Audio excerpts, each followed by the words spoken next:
Hello, hello, Aris Collective, Sun, Moon, and Rising. Ako po si James. Kamusta po kayo? And welcome to James Tarot PH.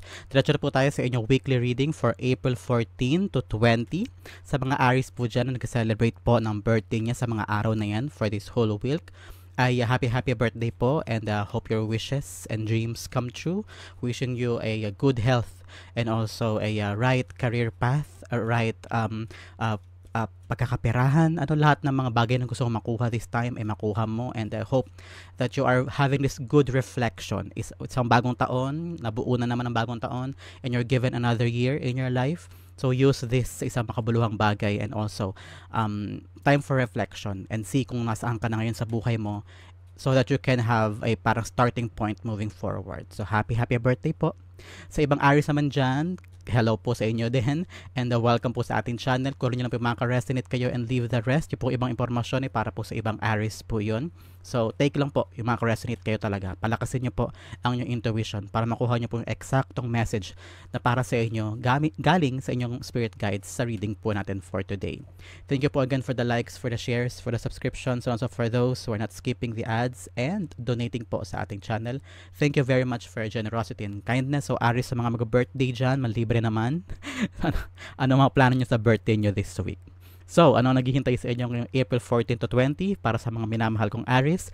Inhale and exhale. At the center of your reading, you have the Nine of Pentacles. Beautiful. In the area of what you want, you have the Two of Wands. Wow. In the area of what you need, you have the Seven of Swords. In the area of what's affecting your current energy, you have the Knight of Pentacles. So, may mga pinaplano ka daw this time for your financial freedom. In the area of your near future, meron kang King of Pentacles. Wow! Kaperahan. Everything is all about kaching-kaching. In the area of your challenges, you have the Five of Pentacles. Pag-usapan natin yun later. In the area of your fortune, you have the Strength card. Wow! Makaya mo ang lahat because you have the strength at this time. In the area of your divine advice, meron kang Queen of Wands. Wow. Okay, pag-usapan natin. Puro ko wow. Puro ko na-excite masyado. In the area of your outcome, Aries, ba't nga naman hindi ka mag-wow? We have a Three of Cups, a celebration. Reaping the good harvest this time. Congratulations. At the bottom of your deck, you have Ace of Swords. Ooh, clarity. Now is the right time for you to have a clear mindset. This time, ano yung parang gusto mong maabot? Ano yung parang goal mo? And you have to be very, very clear with this. I'm seeing parang hindi na to time para alam mo yun, yung parang marami kang gustong gawin, iba-iba, then hindi ka sure. Parang ngayon, kailangan mo daw pagplanuhan ng kung ano yung gusto mo para mas madali mo siya ma-accomplish, at para, I don't know why, pero sinasabi sa iyo na this is not the right time for you to really think too much of a lot of things. Kailangan buo sa isip mo kung ano yung gagawin mo, kung ano yung gusto mong sabihin kanino. Because Ace of Swords also about communication. Meron ka bang tao o someone in your life right now na gusto mong makausap ng sarilinan o ng masinsinan because you want to tell them something about probably your love life or family life or sa trabaho, sa negosyo? Meron bang conflict with other people na kailangan mo nang to sit down and talk to them seriously para maayos na yung mga problema? But this is the right time for you to really clear the cloud sa buhay mo at makita mo ng buo at malinaw ang lahat-lahat. Okay, Aries? Start na tayo. At the center of your reading, you have the Nine of Pentacles. I'm seeing here, you are truly enjoying your company. This time, parang ang nasa isip at puso mo ay yung pagkamal at pagtrabaho sa mga bagay na talaga magbibigay sa iyo ng financial independence and true happiness. That's what I'm hearing. Wala ka ng puwang din. I don't know why, pero parang sa ibang Aries dyan, wala ka ng, parang sinara mo na yung isip mo sa love life pansamantala at this moment in your life. Of course, you can't just close your doors or anything, pero sa puntong ito ng buhay mo, parang ayaw mo muna ng love life because sabi mo, lalaan ko na lang sa pagkatrabaho ito, mag-iipon na lang muna ako ng pera panggasto sa pamilya ko, sa sarili ko, pang-ipon, ganyan. So parang sinasara mo somehow yung puso mo for another endeavor o another sakit ng ulo, because this time pa nga lang nahihirapan ka na, diba, sa mga usaping pera o sa mga abot sa iyong mga pangarap. So, sinasabi dito na sundin mo daw ang sinasabi ng yung intuition pagdating sa mga usaping kaperahan, kung binabalak mo bang tayo ng gantong sideline o kaya online shop o kaya personal shop o kaya meron ka naiisip parang why not magluto ako ng ganto at magbenta. So, this time, ang iyong kaisipan ay naghahanap din ng clarity from you na parang ano ba gusto mong gawing Aries. Kasi malakas ka ngayon you have the ability right now to create and procreate something na talagang mapapakinabangan mo in the long run. Tignan mo sa likod niya, meron siyang grapes. Hindi lahat sa tarot, hindi lahat kaya magpatubo ng grapes na yan. At ikaw, meron kang tiyaga, meron kang abilities, and meron kang qualities na talagang innate sa'yo na gagamit mo para palaguin kung ano man po yung bagay na pinagkakaabalahan mo this time. And you will have enough resources in your life na ma-share mo to sa ibang tao, pwedeng sa kamag-anak mo, sa pamilya mo, or sa makapag-ipon ka pa for your future. So this is the right time also to claim your independence, claim your power. This is the right time for you na magparami muna ng kaperahan. This is really a money reading for you. Congratulations. The 9 of Pentacles being clarified by the 9 of Swords. 9-9 is all about release. May mga bagay siguro sa life mo na parang kailangan mo na din release and reflection. Kailangan mo tignan mabuti kung saan at saan. Marami siguro sa life mo this time, pero problema mo ang kapirahan o yung parang saan kukunin yung ganito, saan kukunin yung ganyan. Nabubugbog ka na halimbawa sa dami ng problema and that you can't find out kung saan at paano. So this is the right time for you to really sit down with a 999. It's really about reflection, and I'm hearing malapit ka na sa end because 9 pagkatapos ng 10 is a completion. So 9, you're really at the precipice of a finding out situation in your life. Parang malapit ka na sa light bulb moment. So this is not the right time for you to stop or for you to give up. Kailangan idiretso mo pa these worries and these parang mga sleepless nights o parang mga problema na hindi mawala sa life mo. Ito ang tamang panahon para ikaw ay lumaban at tumayo. You have the strength here. Kakayanin mo siya this week and find out many solutions. Kaya importante Aries ang kalinawan ng isip. Ano ba talaga ang gusto ko? Itabi mo muna yung ibang worries, itabi mo muna yung ibang problems for you to really find out what you really want at saan patungo. Gusto mo ba magnegosyo? Gusto mo bang maghanap ng trabaho abroad? Meron ka kailangang isang bagay na kailangan mong tumbukin para maging mas malinaw yung path mo para masagot ang mga bagay na ito at mawala ang mga worries. Okay? In the area of what you want, you have the 2 of Wands. Planning. This time, meron ka na sigurong ginagawang plano at gusto mo nang kumawala sa mundo mo. Parang sa sarili mong, kasi tinan mo siya, nakatayo siya sa kanyang balkonahe at gusto niyang tanawin yung paligid.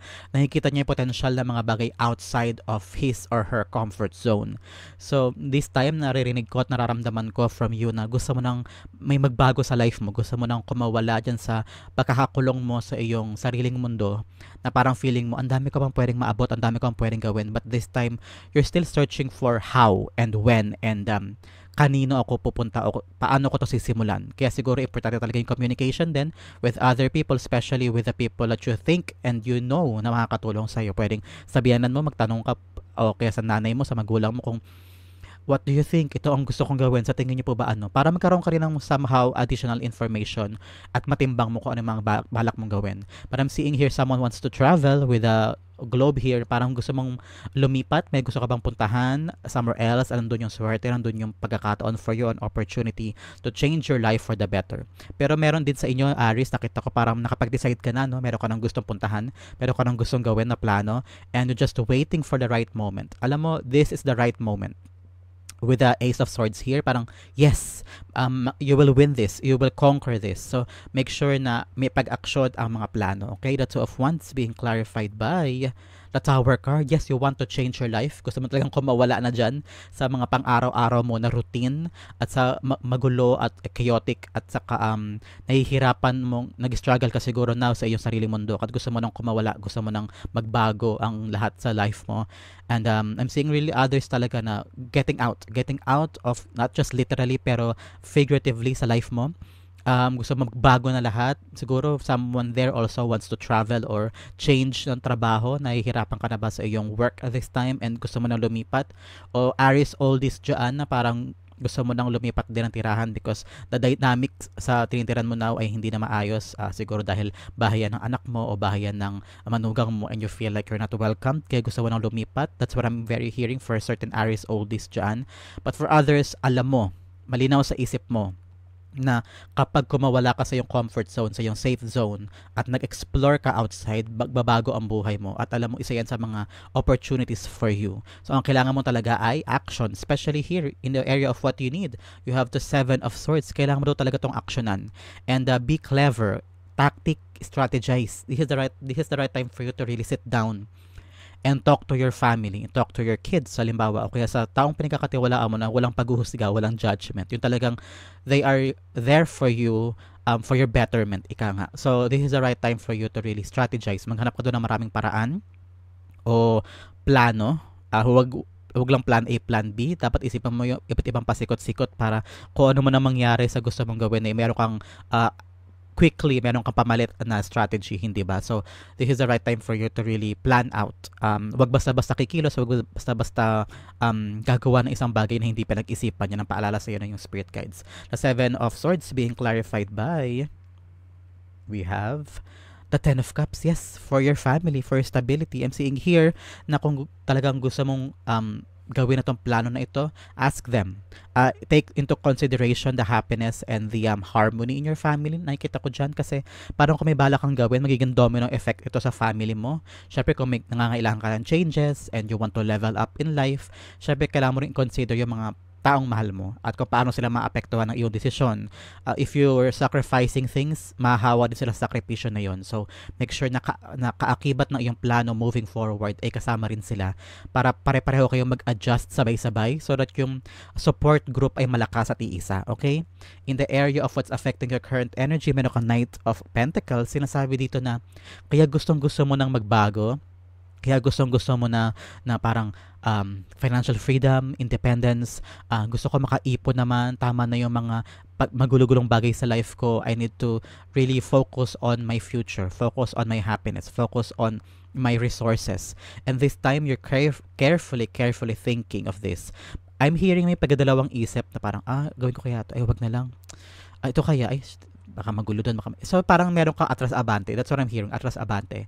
And you're very carefully thinking about this. I'm hearing may mga napagsabihan ka na, may mga napagtanungan ka na, and parang hindi ka pa desidido, hindi ka pa sigurado, kaya hindi ka maka-step forward. So, ituloy mo lang din yung pagkatanong, ituloy mo lang din yung parang paghahanap ng maraming information at maraming datas para mas makatulong sa'yo sa pag-decide because I'm hearing kailangan sigurista ka. Pag-isipan to mabuti. Every step should be a calculated risk. Siyempre, ayaw mo rin naman makadagdag sa mga dati mo ng problema, hindi ba? So, this time, if you want to level up, talagang strategy ito. At saka matinding tactic ang kailangan mong gawin. So, wag mo daw madaliin. Sabi sa iyo ng Knight of Pentacles, wag madaliin ang mga bagay-bagay, especially para sa mga malalaking bagay at mga malalaking goals. Kailangan paunti-unti at don't rush. That's what I'm hearing. Don't rush. Slow and steady wins the race. So make sure na ine-enjoy mo ang bawat step at huwag ka mainip sa proseso. Okay? The Knight of Pentacles being clarified with the Eight of Cups. You chose to walk away from something in your life. Na-realize mo talaga na hindi na to nag-work, hindi na to para sa akin, whether love life yan o trabaho o career path, and you chose a different path and now you're thinking too hard and you're thinking seriously kung paano mo ma-conquer o magagawa ng maayos yung bagong ruta ng buhay mo. Na-realize mo na parang, am I wasting a lot of time sa lugar na to, sa tao na ito, o sa career path na ito? And parang hindi naman nababalik yung same effort na nilalaan ko dito. So you chose to walk away and find your swerte outside. Find your swerte somewhere else. And halimbawa yung kaligayahan mo, whether sa love life yan, and sobra-sobra na kasi yung parang worries o mental health torture din na naranasan mo from a past endeavor, kaya you chose to walk away and tread carefully. Meron dyan sa inyo na parang ingat na ingat this time na magkamali, ingat na gumawa ng pagbabago, pero gusto mo nang kumawala, gusto mo nang umalis, gusto mo nang magbago ang buhay mo, new air, new environment, new love life halimbawa, o new career path, pero natatakot ka because ang dami mo nang pinagdaanan from a recent endeavor. At natatakot kang maulit yung mga pagkakamali na yun. Kaya siguro kailangan mo talaga ng clarity and communication with someone that can help you clear out the air, clear out your mind, para makapag-isip ka ng tama at magawa mo ng tama yung gusto mong matupad. Pero in the near future, ito naman ang maganda. Kaya matuwa ka. Kahit marami ka pagdadaanan dito na parang pagplano at pag-aksyon. In the near future, eto ka, nakaupo ka, enjoying the fruit of your labor, enjoying your sacrifices, enjoying the things na masasabi mo sa sarili mo, buti pala inilaban ko, buti pala tinapangan ko, buti pala ginawa ko yun. Hindi ako nagpapigil sa takot ko, sa maling mindset ko, sa sinasabi ng mga negatibong tao somewhere else in my life. Hindi ako nagpakadena sa kanila. And here you are, enjoying things. At alam mo kung saan ilalaan yung iyong mga resources. Everything you touches turns to gold. At I'm seeing you kumakamal ka ng maraming pera dito. And I'm seeing a very successful person. Madiskarte ka, hindi ka papayag na malamangan ka o maisahan ka. And you know how to play the game very well. That's what I'm hearing. At I'm seeing here na pagdating sa near future para sa'yo, hindi ka basta-basta susubok ng isang bagay na walang kasiguraduhan, because you know na any risk can have consequences, especially sa iyong sa iyong kaperahan. So this time I'm seeing talaga a very very wise na Aries. So congratulations, the King of Pentacles being clarified with the 10 of Pentacles, kaperahan. You have 10-10 here. 10-10 is like a brand new start, ending of a cycle. You're entering a brand new life, especially in the near future. Wow! This is a lifelong na financial freedom, financial opportunity. I'm seeing legacy. Parang yung pagkakitaan mo this time, magagamit mo pang matagalan, not just for you, for your mga anak, for your mga apo. I'm seeing here talaga na parang okay, wala nang worries, mauupo na lang ako dito, and hindi ko na problemahin yung pangbuwan ng kita, pangbuwan ng pambayad, panggastos sa ganito, panggastos sa ganyan, and you are set off in life so abundantly. Congratulations mga kapwa ko. Congratulations sa mga Aries. I'm a Virgo actually. So congratulations po sa inyo. In the area of your challenge, you have the 5 of Pentacles. Ang challenge sa'yo this time is to focus on your strength. Masyado sigurong problemado ka this time with the 9 of Swords, at naka-clouded ang iyong isipan na parang mahina ako, hindi ko kaya, saan ako hahanap, wala akong matulungan, walang nagbibigay sa akin ng tulong. So parang this time, masyado mo daw binibigyan ng importansya ang mga kahinaan mo, yung mga wala ka, yung mga kulang sa buhay mo.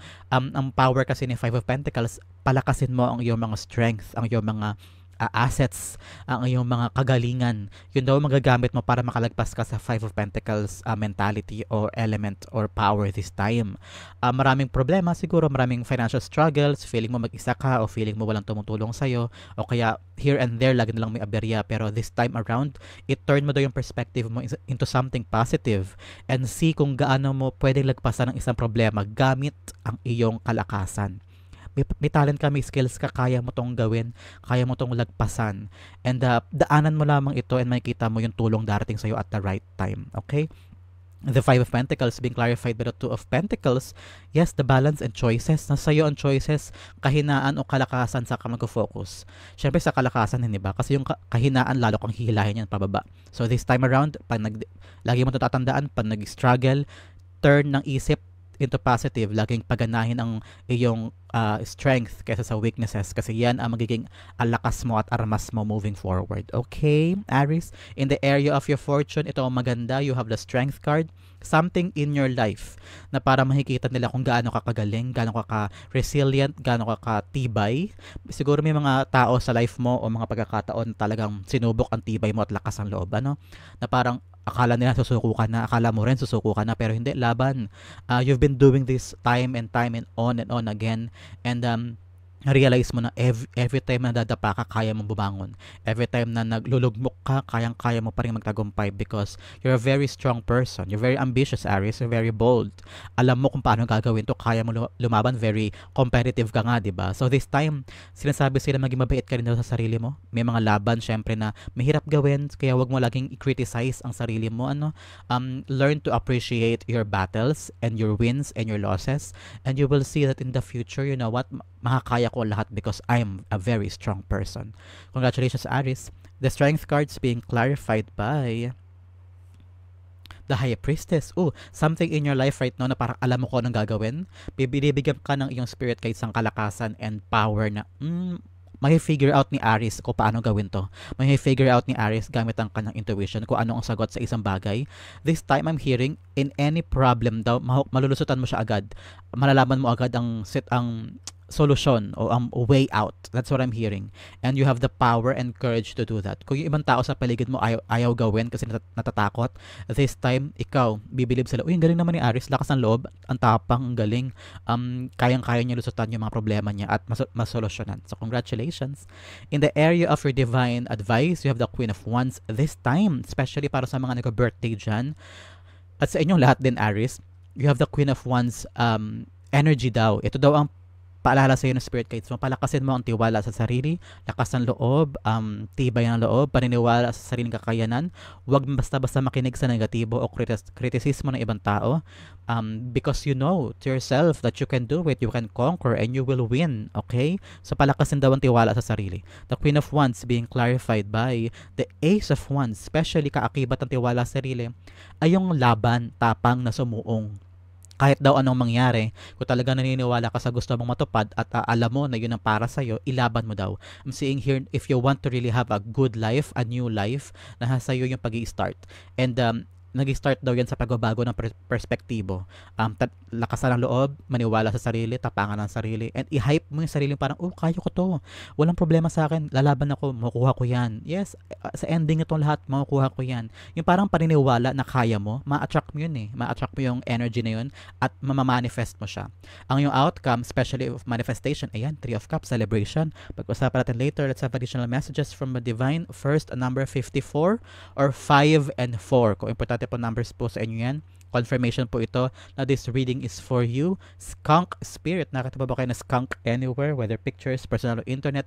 This is a confirmation that this message is for you. Know your worth. Especially here, the Five of Pentacles and the Queen of Wands, yung sariling importansya ang kailangan mong gamitin para sumuong sa buhay. Another message, you have make the choice that empowers you. O diba sabi ko kanina with the Two of Pentacles, kahinaan o kalakasan. Make the choice that empowers you. Ito ang area na kailangan pag-focusan this whole month, this whole week. April 14 to 20, Aries, you have acceptance. I am learning to accept the things that I cannot change. In order for you to be happy, yung mga bagay na out of your hands, hayaan mo na at i-celebrate mo na lang at baguhin mo yung mga bagay na kaya mong baguhin at kaya mong abot. Especially here, with your outcome, you have the Three of Cups, celebration, happiness, especially now na meron kang birthday for others o extended ang birthday ng ibang aaris din dyan hanggang sa katapusan ng itong linggong ito. So congratulations, I'm hearing merong malaking pagbabago or good news coming to you this time or a change of perspective, especially with the Ace of Swords. Parang yung birthday mo o yung birthday din ng ibang Aries dyan, mga nakaraang linggo, parang nagdala yan sa iyo ng pagbabago sa iyong mindset, sa iyong iniisip, sa iyong mga goals and approach sa pagpunta o pagkamit ng iyong mga wishes. So this time, I'm seeing you celebrating and having a good life, having a good celebration with the people that you love. This is also the right time to reflect, mag-reflect ka sa mga bagay so that moving forward, magkaroon ka ng fresh start, okay? The Three of Cups being clarified by the Queen of Wands. Ooh, this is really making you so happy. Parang love na love mo ang sarili mo this time. This is the right time for you to enjoy your life, enjoy your seeing your individuality and self-care, self-love. And parang itong celebration na ito magbibigay sa iyo ng lakas ng loob and a fresh start na mag-abutin pa ang mga bagong goals o bagong mga wishes mo. Parang this time, parang na-rewire ang iyong brain to fight forward and get what you want. So parang merong pag-energize sa'yo this time. So congratulations, Aries. Happy birthday ulit para sa mga nag-celebrate dyan. This is your April 14 to 20 reading. Sa po kayo nakarelate, sa po kayo nakaresonate, comment down below and I'll be reading your messages. This has been James for James Starter Page. God bless everybody.